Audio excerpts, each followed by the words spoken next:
I had this patient come in, and this was a number of years ago now.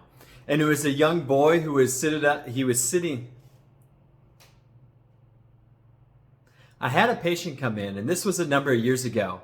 And it was a young boy that was sitting in a chair in a corner, and he was all curled up in a ball, and he's the same age as my oldest son, and he was about 5 years old at the time. And so I walked into the room, and he's in the corner, curled up in a ball, and his mother tells me that he has this rare blood infection.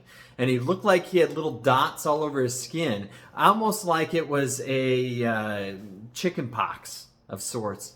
And so I asked if it was chicken pox, and the mother said no, and we had just gotten out of Children's Hospital, and they didn't know what to do. They had sent them home with directions to just be comfortable and take some Advil, because that's all you can do is keep them comfortable. And so I looked at this patient and figured out, what should I do with this little boy? And I remembered that Dr. Howard Loomis Jr. always taught me to just examine the patient. And the answer is always, when you spend time concentrating and examine the patient, the answer will be there.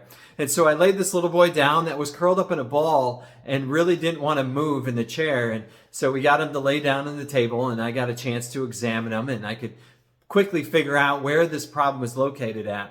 I provided him with adjustment. We also used an enzyme that was high in amylase, which is an enzyme that will go eat carbohydrates of a sort. And so we gave them instructions how to use the enzyme and to come back in a couple days.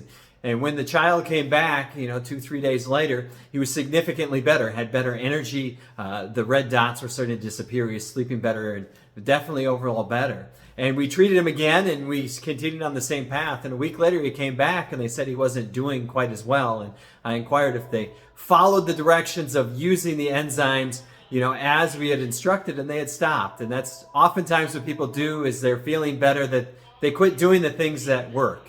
But as he continued to follow directions and do that, within a short time, he was all back to normal, bouncing off the walls and being healthy. And that's just kind of goes to show how we treat things in the body, how we treat the system as a whole, and approach the patient to get a result and restore health to the body.